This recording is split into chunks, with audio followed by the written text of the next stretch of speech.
लगता है साहब दिल्ली हाईकोर्ट ने भी मान लिया है कि अंजना पत्रकार नहीं चाटुकार है। ऐसा क्यों? क्योंकि दूसरी बार अंजना जी को राहत नहीं मिली। अंजना जी को बड़ा झटका एक और मिल गया है।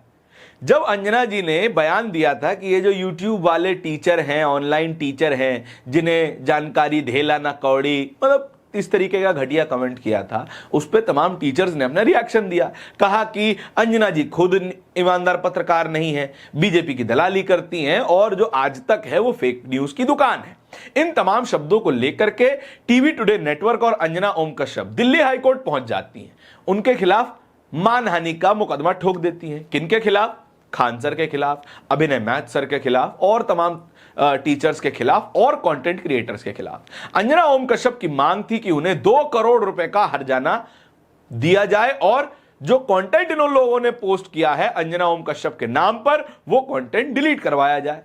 जैसे ही यह कंप्लेन की जाती है तो अगले ही दिन सुनवाई होती है। सुनवाई में कह दिया जाता है कोर्ट के द्वारा कि चलिए हम नोटिस भेज रहे हैं लेकिन कंटेंट डिलीट नहीं करवाएंगे। ऐसा कोई आधार अंजना ओम कश्यप के पास नहीं है कि जिस पर वे ये कंटेंट डिलीट करवा सके। अब दूसरी बार भी लगभग ऐसा ही हो गया है। अब 2 करोड़ की बात तो है नहीं, क्योंकि मामला ही फिलहाल के लिए बनता हुआ नजर नहीं आ रहा डिफेमेशन का, क्योंकि कोर्ट ने इस बार फिर कह दिया है कि हम कंटेंट डिलीट नहीं करवाएंगे। जिन शब्दों का आप जिक्र कर रही हैं उन शब्दों के आधार पर डिफेमेशन का मामला नहीं बनता है। जिन शब्दों का आप जिक्र कर रही हैं उस शब्दों के आधार पर किसी का कंटेंट डिलीट नहीं करवाया जा सकता। किसी की ओपिनियन है कि अंजना ओम कश्यप अच्छी पत्रकार नहीं है, तो फिर उस ओपिनियन के आधार पर उसकी ओपिनियन डिलीट कैसे करवाई जा सकती है? क्या अंजना ओम कश्यप को यह सामान्य सी बात भी समझ नहीं आती है? दूसरी बार दिल्ली हाईकोर्ट से मुंह खाने के बाद अंजना जी अपना सब मुंह लेकर के दोबारा से कथित पत्रकारिता करने के लिए अपने प्रोग्राम में लौट चुकी हैं। खैर, बीते कुछ दिनों से अब वे पत्रकारिता कर रही हैं, ऐसा लग भी रहा है। राम मंदिर की रिपोर्टिंग देख लीजिए। राम मंदिर के मामले में उन्होंने तमाम सवाल पूछे, तमाम लोगों को कटघरे में रखा। फिर दिल्ली में हुए 700 करोड़ के मेडिकल घोटाले के बात देख लीजिए। इन दोनों ही विषयों पर अंजना ओम कश्यप ने अपना प्रोग्राम किया।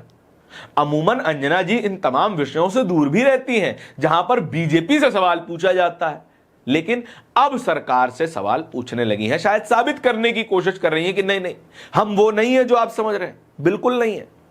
और वो क्या क्या शब्द थे जिनके आधार पर अंजना ओम कश्यप ने यह मानहानि का मुकदमा किया है, यह भी आपको बता देते हैं। बार एंड बेंच ने यह खबर छापी है।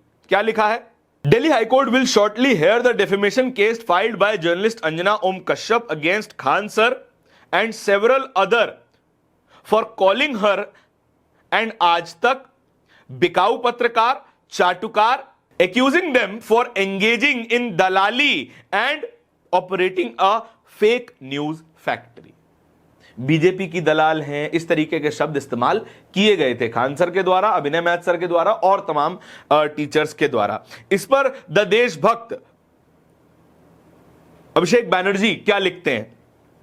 Delhi High Court refused to give relief to Anjana Om Kashyap in defamation case filed against Khan sir and several others.